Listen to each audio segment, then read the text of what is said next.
ନିର୍ବାଚନ ଯେତିକି ପାଖେଇ ଆସୁଛି ପରସ୍ପର ପ୍ରତି ଦୋଷାରୋପ ବିଭିନ୍ନ ଦଳର ନେତାମାନଙ୍କର ସେଇଟା ବ୍ୟାପକ ଭାବରେ ଦୋଷାରୋପ ଚାଲିଛି। ବିଜେପି ପ୍ରାର୍ଥୀ ତଥା ପୂର୍ବତନ ମନ୍ତ୍ରୀ ବା ବର୍ତ୍ତମାନ ବି ମନ୍ତ୍ରୀ ଥିବା ଧର୍ମେନ୍ଦ୍ର ପ୍ରଧାନ ସେ କଟାକ୍ଷ କରିଛନ୍ତି ବିଜେଡ଼ି ପ୍ରାର୍ଥୀ ପ୍ରଣବ ପ୍ରକାଶ ଦାସଙ୍କୁ ଏବଂ ପ୍ରଣବ ପ୍ରକାଶ ଦାସ କହିଛନ୍ତି ଯେ ଆପଣ 10 ବର୍ଷ ହେଲା ରହିଲେଣି କ୍ଷମତାରେ ଏବଂ ଆପଣ 10 ବର୍ଷ ଭିତରେ ସମ୍ବଲପୁରବାସୀଙ୍କ ପାଇଁ କ'ଣ କରିଛନ୍ତି ଆଉ ଓଡ଼ିଶାବାସୀଙ୍କ ପାଇଁ କ'ଣ କରିଛନ୍ତି ତା'ର ଉତ୍ତର ଦେବାର ସମୟ ଆସିଛି ଏବଂ ଆପଣଙ୍କ ଅପାରଗତା ଯୋଗୁଁ ହିଁ ନ୍ୟାସନାଲ୍ ହାଇୱେ 55 ସେ ଗତ 10 ବର୍ଷ ଭିତରେ ତା'ର କାମ ସରିପାରୁନି ଏବଂ ଏ ଭିତରେ ପ୍ରାୟ 400ରୁ ଉର୍ଦ୍ଧ୍ୱ ଲୋକ ପ୍ରାଣ ହରାଇଲେଣି। ତେଣୁକରି ଆପଣ ଏ ଯେଉଁ ଲୋକମାନେ ପ୍ରାଣ ହରାଇଛନ୍ତି ଏବଂ ଯେଉଁ ପରିବାର ଏହିସବୁ ଲୋକମାନଙ୍କୁ ହରାଇଛି ସେଥିପାଇଁ ଆଉ କେହି ଦାୟୀ ନୁହନ୍ତି। ସେଥିପାଇଁ ଦାୟୀ ମୁଖ୍ୟତଃ ଆପଣ ହେବେ କାରଣ ଆପଣ ନିଜକୁ ଏତେ ପାରଗ ବୋଲି ବାସ୍ପଟ ମାରୁଥିଲେ ମଧ୍ୟ ଆପଣ ଏଇ ସାମାନ୍ୟ ଛୋଟିଆ କାମଟେ କରିପାରିନାହାନ୍ତି ଓଡ଼ିଶା ପାଇଁ, ପର୍ଟିକୁଲାରଲି ସମ୍ବଲପୁର ପାଇଁ। ଏବଂ ସମ୍ବଲପୁରବାସୀଙ୍କ ପାଖରେ ଆପଣ ମୁହଁ କେମିତି ଦେଖାଉଛନ୍ତି ମୁଁ ବୁଝିପାରୁନି। ତେଣୁକରି ଆପଣ ବର୍ତ୍ତମାନ ମୁଁ ଯେଉଁ ସବୁ ପ୍ରଶ୍ନ ପଚାରିଛି ତା'ର ଉତ୍ତର ଦେବାର ସମୟ ଆସିଛି। ଆପଣ ଏହାର ସ୍ପଷ୍ଟୀକରଣ ଦିଅନ୍ତୁ ଏବଂ ଓଡ଼ିଶାବାସୀ ଏବଂ ପର୍ଟିକୁଲାରଲି ସମ୍ବଲପୁରବାସୀ ମଧ୍ୟ ଏକଥା ଅନୁଭବ କରନ୍ତୁ ଯେ ଆପଣ ପ୍ରକୃତରେ ଓଡ଼ିଶା ପାଇଁ କ'ଣ କରିଛନ୍ତି ବା ଆମ ସରକାର ଓଡ଼ିଶା ପାଇଁ କ'ଣ କରିଛନ୍ତି। ଆମ ସରକାର ଓଡ଼ିଶା ପାଇଁ ଯାହା କରିଛନ୍ତି ବିଜେଡ଼ି ସରକାର ଯାହା ଓଡ଼ିଶା ପାଇଁ କରିଛନ୍ତି ତା ତ କେଉଁଠି ଅଛପା ନାହିଁ, ତା ତ ସବୁଠି ପ୍ରତିଟି ଲୋକ ଅନୁଭବ କରୁଛନ୍ତି। ଓଡ଼ିଶାବାସୀ ଏବଂ ପର୍ଟିକୁଲାରଲି ସମ୍ବଲପୁରବାସୀ ଅନୁଭବ କରୁଛନ୍ତି ଯେ ବିଜେଡ଼ି ସରକାର ଅମଳରେ ନବୀନଙ୍କ ଶାସନ ଅଧୀନରେ ଓଡ଼ିଶାରେ କ'ଣ ସବୁ ପ୍ରଗତି ହେଇଛି ଏବଂ ପର୍ଟିକୁଲାରଲି ପଶ୍ଚିମ ଓଡ଼ିଶାରେ ଏବଂ ସମ୍ବଲପୁର ଅଞ୍ଚଳରେ କ'ଣ ପ୍ରଗତି ହେଇଛି ସେଇଟା ତ ପ୍ରତ୍ୟେକ ଲୋକ ଅନୁଭବ କରୁଛି।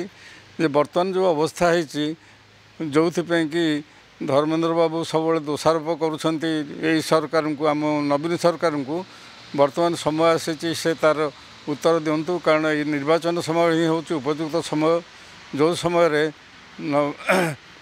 ଧର୍ମେନ୍ଦ୍ର ବାବୁ ମୋ ପ୍ରଶ୍ନର ଉତ୍ତର ଦେବେ ଏବଂ ପ୍ରକୃତରେ କ'ଣ ପାଇଁ କାହାର ଅପାରଗତା ଯୋଗୁଁ ଓଡ଼ିଶାର ପଶ୍ଚିମାଞ୍ଚଳର ଆମର 400ରୁ ଅଧିକା ଜୀବନ ନଷ୍ଟ ହୋଇଛି। ତା ଛଡ଼ା ଯାହା ଧନ ନଷ୍ଟ ହୋଇଛି ତା ତ ହିସାବକୁ କରାଯାଇପାରିବ ନାହିଁ।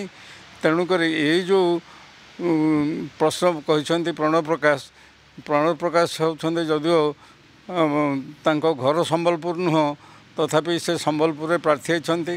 କାରଣ ସମ୍ବଲପୁର ଥିଲା ତାଙ୍କ ବାପା ଅଶୋକ ଦାସଙ୍କର ପାଠ ପଢ଼ାର ଜାଗା ଏବଂ ଅଶୋକ ଦାସ ସବୁବେଳେ ସମ୍ବଲପୁରକୁ ତାଙ୍କର ଦ୍ୱିତୀୟ ଘର ବୋଲି କହୁଥିଲେ ଏବଂ ପଶ୍ଚିମ ଓଡ଼ିଶା ପାଇଁ ଅଶୋକ ଦାସ ବହୁ କାର୍ଯ୍ୟକ୍ରମ ହାତକୁ ନେଇଥିଲେ ଏବଂ ପଶ୍ଚିମ ଓଡ଼ିଶାବାସୀଙ୍କ ପାଖରେ ଅଶୋକ ଦାସ ସବୁବେଳେ ଠିଆ ହେଉଥିଲେ।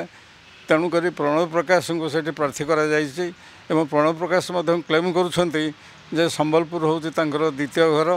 ତେଣୁକରି ସେଠି ଯେଉଁ ବର୍ତ୍ତମାନ ଯେଉଁ ବିତର୍କ ଚାଲିଛି ତାଙ୍କୁ ଧର୍ମେନ୍ଦ୍ର ପ୍ରଧାନ ଯେଉଁ ଦୋଷାରୋପ କରୁଛନ୍ତି ବର୍ତ୍ତମାନ ସମୟ ଆସିଛି ଧର୍ମେନ୍ଦ୍ର ପ୍ରଧାନ ତା'ର ଉତ୍ତର ଦେବା ପାଇଁ।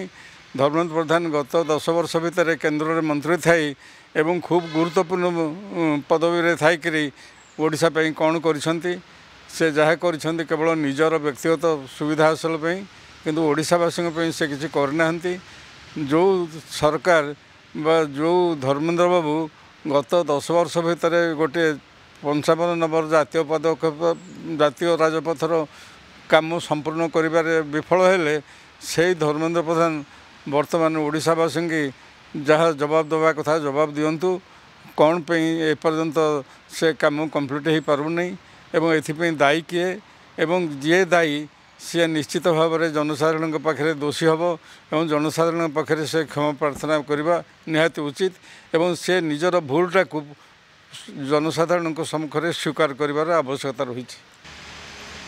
ସମଗ୍ର ଓଡ଼ିଶାବାସୀ ଜାଣିଛନ୍ତି ଯେ ଧର୍ମେନ୍ଦ୍ର ପ୍ରଧାନ ଯେତେ ଦିନ ରହିଲେ ଶାସନ କ୍ଷମତାରେ ଦୀର୍ଘ ଦିନ ଧରି କେନ୍ଦ୍ରରେ ବହୁତ ଗୁରୁତ୍ୱପୂର୍ଣ୍ଣ ଏବଂ ଅର୍ଥଦାୟକ ବିଭାଗର ଦାୟିତ୍ୱରେ ରହିଲେ ଏବଂ ଦାୟିତ୍ୱରେ ରହିକରି କ'ଣ ପ୍ରକୃତରେ ଓଡ଼ିଶା ପାଇଁ କରିଛନ୍ତି ଏବଂ ପର୍ଟିକୁଲାରଲି ସମ୍ବଲପୁର ପାଇଁ କ'ଣ କରିଛନ୍ତି ତାର ହିସାବ ଦେବାର ସମୟ ଆସିଛି। କାରଣ ଏଇ ନିର୍ବାଚନ ହିଁ ହେଉଛି ପ୍ରକୃତ ସମୟ ଯେତେବେଳେ ସେ ଜନସାଧାରଣଙ୍କ ପାଖକୁ ଯିବେ ଏବଂ ଜନସାଧାରଣଙ୍କ ପାଇଁ ସେ କ'ଣ କରିଛନ୍ତି ଏବଂ ନିଜ ଦେଶ ରାଜ୍ୟ ପାଇଁ ଓ ପଶ୍ଚିମ ଓଡ଼ିଶା ପାଇଁ ପର୍ଟିକୁଲାରଲି ସମ୍ବଲପୁର ପାଇଁ କ'ଣ ପଦକ୍ଷେପ ନେଇଛନ୍ତି ସେ ତା'ର ଉତ୍ତର ଦେବା ନିହାତି ଆବଶ୍ୟକତା ରହିଛି। ଏବଂ ଏହି ନିର୍ବାଚନ ହିଁ ହେଉଛି ଉପଯୁକ୍ତ ସମୟ ଯେତେବେଳେ କି ସମସ୍ତେ ପରସ୍ପରକୁ ପ୍ରଶ୍ନ ପଚାରିବେ ଏବଂ ଜନସାଧାରଣ ମଧ୍ୟ ତାର ସେହି ପ୍ରଶ୍ନର ଉତ୍ତର ଖୋଜିବେ। ତେଣୁ ବର୍ତ୍ତମାନ ଧର୍ମେନ୍ଦ୍ର ପ୍ରଧାନ ତାଙ୍କର ଉତ୍ତର ଦେବାର ସମୟ ଆସିଛି। ଧର୍ମେନ୍ଦ୍ର ପ୍ରଧାନ ସ୍ପଷ୍ଟୀକରଣ ଦେବା ଉଚିତ ଯେ ଗତ 10 ବର୍ଷ ଭିତରେ ସେ ଓଡ଼ିଶା ପାଇଁ କ'ଣ କରିଛନ୍ତି ଏବଂ ପର୍ଟିକୁଲାରଲି ପଶ୍ଚିମ ଓଡ଼ିଶା ପାଇଁ ଏବଂ ନିର୍ଦ୍ଦିଷ୍ଟ ଭାବରେ ସମ୍ବଲପୁର ପାଇଁ ଧର୍ମେନ୍ଦ୍ର ପ୍ରଧାନ କ'ଣ ପଦକ୍ଷେପ ନେଇଛନ୍ତି। ଯଦିଓ ମାନେ ବିଜେଡ଼ି ନବୀନଙ୍କ ଶାସନ ଅଧୀନରେ ପଶ୍ଚିମ ଓଡ଼ିଶାର ବ୍ୟାପକ ଉନ୍ନତି କରିଛି। ପଶ୍ଚିମ ଓଡ଼ିଶାରେ ମାନେ ଧର୍ମକ୍ଷେତ୍ରଠୁ ଆରମ୍ଭ କରି ରାସ୍ତାଘାଟ ଜଳସେଚନ ସବୁଥିରେ ବ୍ୟାପକ ଉନ୍ନତି କରିଛି। ତେଣୁକରି ଧର୍ମେନ୍ଦ୍ର ବାବୁ ତାର ହିସାବ ଦିଅନ୍ତୁ ଧର୍ମେନ୍ଦ୍ର ବାବୁ କ'ଣ କରିଛନ୍ତି ଓଡ଼ିଶା ପାଇଁ।